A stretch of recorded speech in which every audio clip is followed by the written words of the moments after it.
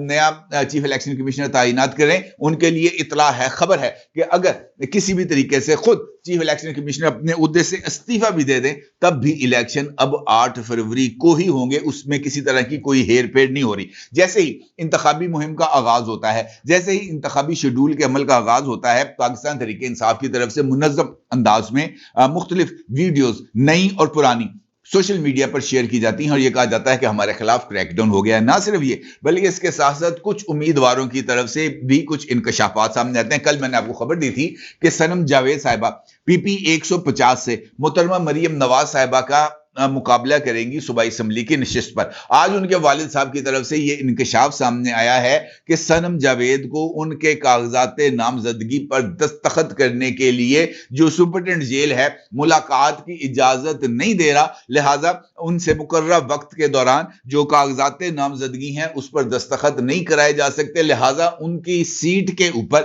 کسی متبادل امیدوار کا تعین یا انتخاب کرنا بہت ہی زیادہ ضروری ہے. ان کا یہ ماننا ہے کہ جناب انتخابی عمل میں شرکت کرنا صنم جاوید کا حق ہے اور ہم اس کے لیے تمام جو قانونی راستے ہیں وہ اختیار کریں گے. اس کے ساتھ ساتھ بیرسٹر عمیر نیازی, اور حالیہ دنوں میں بیرسٹر عمیر نیازی کا نام پاکستان کے اندر کسی تعارف کا محتاج نہیں ہے, کیونکہ انہی کی طرف سے دی جانے والی ریٹ پٹیشن پر لاہور ہائی کورٹ کے جج مسٹر جسٹس باقر نجوی صاحب کی طرف سے پورے کے پورے انتخابی عمل کو روک دیا گیا تھا اور ان کا نام سپریم کورٹ آف پاکستان تک گونجا تھا, لہذا وہ تو کسی تعارف کے محتاج نہیں ہے. ان کے حوالے سے خبر آئی ہے کہ ان کے والد جناب ضیاء اللہ نیازی اپنے صاحبزادے بیرسٹر عمیر خان نیازی کے لیے کاغذات نامزدگی حاصل کرنے گئے ریٹرننگ آفیسر کے دفتر. جیسے ہی وہ ریٹرننگ آفیسر کے دفتر سے کاغذات نامزدگی وصول کر کے باہر نکل رہے تھے تو DSP کی قیادت میں متعلقہ جو DSP ہے, پولیس والوں نے ان کے اوپر اٹیک کر دیا اور ان سے کاغذات نامزدگی چھین کر وہ ہو گئے فرار. اس کا مطلب یہ ہے کہ وہ یہ کہہ رہے ہیں کہ پاکستان تحریک انصاف کے امیدواروں کے لیے انتخابی عمل کو مشکل بنایا جا رہا ہے, اور شاید یہی وجہ ہے کہ اگلے 10 دن کے لیے پاکستان تحریک انصاف نے اپنے پوٹینشیل امیدواروں اور سرگرم کارکنوں کے لیے ایک SOP جاری کیا ہے جو اس وقت آپ اپنی سکرین پر دیکھ سکتے ہیں. عمران خان صاحب کی سوشل میڈیا ٹیم کے ایک سرگرم رکن جناب اظہر مشوانی صاحب نے اگلے 10 دن کے لیے ایک محل سے 12-14 نکاتی SOP جاری کیا ہے, جس کے اندر انہوں نے اس بات کے لیے اپنے جو تمام سرگرم کارکنان ہیں اور امیدواران ہیں ان کو ہدایت کی ہے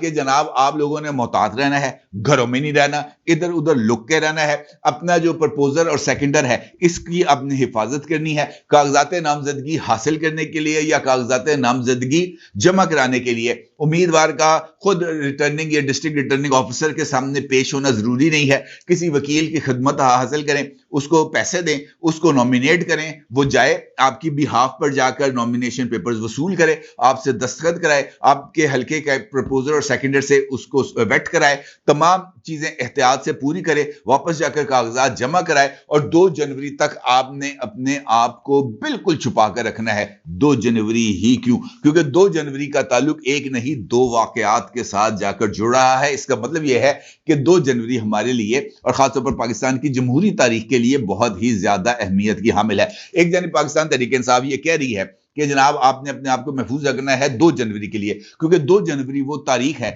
جب امیدواروں کی طرف سے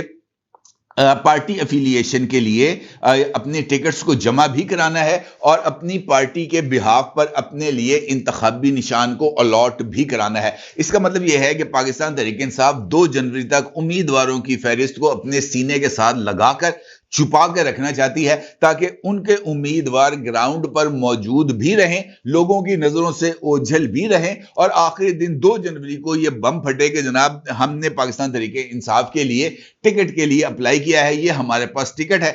اب ہمیں آپ بلے کا نشان دیں, اور اس کے بعد وہ باضابطہ طور پر انتخابی مہم کے اندر کود پڑیں گے. اس کا مطلب یہ ہے کہ یہ جو ٹائم آ رہا ہے 22 دسمبر سے لے کر 2 جنوری تک, یہ والا ٹائم پاکستان کی سیاسی تاریخ کے اندر بہت زیادہ اہمیت کا حامل ہے. یہ بات اپنی جگہ پر موجود ہے کہ پاکستان تحریک انصاف کا یہ جو دعویٰ ہے کہ ان کو لیول پلینگ فیلڈ نہیں مل رہی یا ان کے لیے انتخابی مہم چلانے میں دشواریاں ہیں, اس کو بظاہر نظر انداز نہیں کیا جا سکتا, لیکن یہ حقیقت بھی اپنی جگہ پر موجود موجود ہے کہ خود جو دوسروں کے لیے گڑے کھودتے ہیں وہ اس کے اندر خود گرتے ہیں۔ پاکستان تحریک انصاف نے خود ریاست کو اپنا ٹارگٹ بنا کر جس طریقے سے ریاست پر حملہ کیا تھا اس کا یہ والا نتیجہ تو کم از کم برآمد ہی ہوگا۔ البتہ وہ تمام لوگ جو 9 مئی کے واقعات میں کسی بھی طرح ملوث نہیں ہیں ان کو پاکستان کی انتخابی سیاست میں حصہ لینے کی مکمل آزادی ہونی چاہیے بغیر کسی روک ٹوک کے، اس کے اندر کوئی دو رائے نہیں ہے۔ لہذا یہ جو چیز ہے اس کو ہم کسی بھی صورت نظر انداز نہیں کر سکتے۔ دوسری خبر جس کا تعلق نواز شریف صاحب کے ساتھ تھا وہ بھی بہت ہی زیادہ اہمیت کی حامل ہے۔ ایک اشتہار ہے جو اس وقت آپ اپنی سکرین پر دیکھ سکتے ہیں۔ یہ اشتہار سپریم کورٹ آف پاکستان کے رجسٹرار کی طرف سے جاری کیا گیا ہے۔ اس اشتہار میں سپریم کورٹ آف پاکستان جو ہے وہ ان تمام لوگوں سے مخاطب ہے جن کو مختلف اوقات میں 62(1)(f) کے تحت سزا دی گئی اور تاحیات نااہل کیا گیا۔ سپریم کورٹ آف پاکستان یہ چاہتی ہے کہ یہ تمام لوگ جو کسی نہ کسی وجہ سے درست یا غلط آرٹیکل 62(1)(f) کی بھینٹ چڑھے ہیں اور ان کو تاحیات نااہلی کا سامنا کرنا پڑا ہے، وہ اپنا مختصر جواب جو ہے یا اپنا موقف سپریم کورٹ آف پاکستان کے روبرو رکھیں، اور اس کے لیے سپریم کورٹ آف پاکستان نے 2 جنوری کی تاریخ کا تعین کیا ہے۔ اب یہاں پر بھی 2 جنوری ہے، یعنی 2 جنوری کو ٹکٹوں کا تعین ہوگا اور 2 جنوری کو آرٹیکل 62(1)(f) کے لیے سپریم کورٹ کا لارجر بینچ، 7 رکنی لارجر بینچ جناب چیف جسٹس مسٹر جسٹس قاضی فائز عیسیٰ صاحب کی سربراہی میں بیٹھے گا۔ اس کا مطلب یہ ہے کہ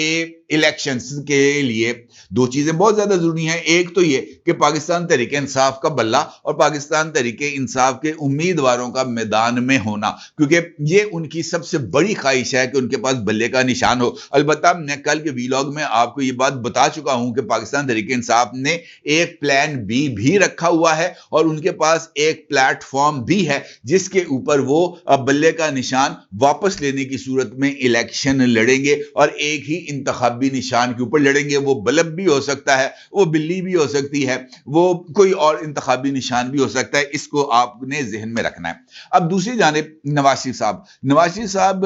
مسلم لیگ نون، انہوں نے ابھی تک باضابطہ طور پر جو ہے انتخابی مہم کا آغاز نہیں کیا۔ وہ ابھی تک ٹکٹیں کھیل رہے ہیں اور پارلیمانی بورڈز کے اجلاس سے ہی اجلاس کیے جا رہے ہیں۔ وہاں پر نواز شریف صاحب آتے ہیں، لوگ ان کے سامنے بیٹھتے ہیں، تعریفوں کے پل باندھتے ہیں، اپنی قربانیاں گنواتے ہیں۔ نواز شریف صاحب اور مریم صاحبہ کاغذ کے اوپر چند لفظ لکھتے ہیں۔ اسی دوران شہباز شریف صاحب کان کے اندر بولتے ہیں کہ اس کو ہم نے ٹکٹ نہیں دینی، ہم نے انہی لوگوں کو ٹکٹ دینی ہے جنہوں نے تحریک عدم اعتماد میں ہمارا ساتھ دیا تھا۔ اور ابھی تک مسلم لیگ نون کے اندر استحکام پاکستان پارٹی کو لے کر بھی بہت ہی زیادہ ریزنٹمنٹ موجود ہے، کیونکہ استحکام پاکستان پارٹی کا جو مطالبہ ہے نیشنل اسمبلی اور پروونشل اسمبلی کی مجموعی طور پر 40 سیٹوں کا، وہ پاکستان مسلم لیگ نواز اس وقت تسلیم کرنے کی پوزیشن میں نہیں ہے۔ لہٰذا وہاں پر ایک اندرونی کھینچتانی موجود ہے، اور اس چکر کے اندر نواز شریف صاحب کے لیے تاحیات نااہلی کا جو دروازہ ہے اس کے کھلنے کے امکانات ہیں، کیونکہ یہ بات بہت ہی حد تک سامنے آ چکی ہے کہ لیول پلینگ فیلڈ کے لیے ضروری ہے کہ نواز شریف صاحب کے اوپر سے تاحیات نااہلی کی تلوار ہٹے اور نواز شریف صاحب ایک آزاد اور خود مختار شہری کے طور پر الیکشن کنٹیسٹ کریں اور اس کے نتیجے میں وہ پاکستان میں 4تھی مرتبہ وزیر اعظم بنے۔ یہ اب تک کا ان کا پلان ہے۔ لہٰذا اس ساری صورتحال میں یہ جو سیشن کال کیا گیا ہے، یہ جو بینچ تشکیل دیا گیا ہے 7 رکنی، اور 2 جنوری کو سماعت کے لیے تاریخ فکس کی گئی ہے، یہ نواز شریف صاحب کے لیے بہت ہی زیادہ اہمیت کی حامل ہے، کیونکہ اس سماعت کے نتیجے میں یہ جو تاحیات نااہلی کا قانون ہے، سپریم کورٹ آف پاکستان اس کی اثر نو تشریح کر سکتی ہے اور یہ کہہ سکتی ہے کہ جناب یہ جو اطلاق کیا گیا ہے آرٹیکل 62(1)(f) کا تاحیات نااہلی کے لیے، یہ بالکل غلط انٹرپریٹیشن ہے۔ صحیح انٹرپریٹیشن یہ ہے کہ کوئی بھی نااہلی تاحیات نہیں ہو سکتی، لیکن یہاں پر ایک سوال ہے اور اس کا جواب بھی تلاش کرنا بہت ہی زیادہ ضروری ہے، کیونکہ یہ جو 7 رکنی بینچ ہے یہ فل کورٹ سے اوپر نہیں ہے، ٹھیک ہے؟ یہ سپریم کورٹ آف پاکستان کا full court supreme court practice and procedures act کے اندر اپنی فیصلے میں یہ بات واضح کر چکا ہے کہ کسی بھی قانون کا اطلاق مؤثر با ماضی نہیں ہو سکتا، یعنی ماضی میں جس کو جو سزائیں مل چکی ہیں وہ موجود رہیں گی، قائم رہیں گی، انٹیکٹ رہیں گی۔ لہٰذا یہ سوال اپنی جگہ پر موجود رہے گا کہ سپریم کورٹ آف پاکستان اگر تاحیات نااہلی کے لیے آرٹیکل 62(1)(f) کی اثر نو تشریح بھی کر دیتی ہے تو کیا اس کے باوجود بھی نواز شریف صاحب کے لیے انتخابات میں حصہ لینے کا جو دروازہ ہے یا ونڈو آف اپرچونٹی ہے وہ کھلی رہے گی یا بند ہو جائے گی؟ کیونکہ ابھی بھی اس کے اوپر میرے خیال میں ایک سوالیہ نشان موجود ہے. لیکن یہ بات طے ہے کہ پاکستان کے اندر ہونے والے ان انتخابات میں جو دھول ہے وہ بہت زیادہ اڑے گی، الزامات ہیں وہ بہت زیادہ لگیں گے، اور خاص طور پر یہ ابھی جو نئی روش شروع ہو چکی ہے سیالکوٹ والے واقعے کے بعد، اس نے تو پورے کے پورے اس انتخابی عمل کو اثر نو بہت ہی زیادہ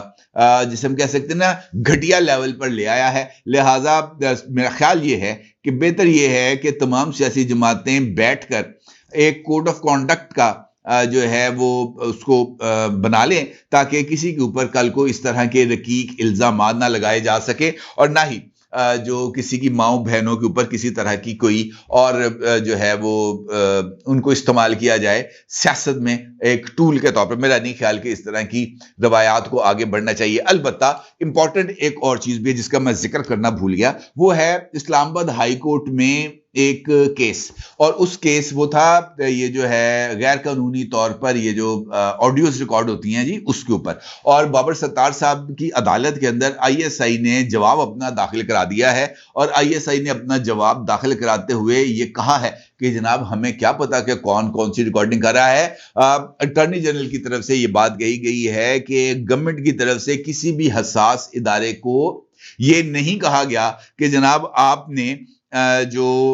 ریکارڈنگز ہیں خفیہ وہ کرنی ہے یا نہیں کرنی. البتہ آئی ایس آئی نے جو اپنی رپورٹ دی ہے اس میں ان کا یہ کہنا ہے کہ جناب ہم ریکارڈ نہیں کرتے، اور ساتھ انہوں نے یہ بھی کہا ہے کہ وہ آڈیو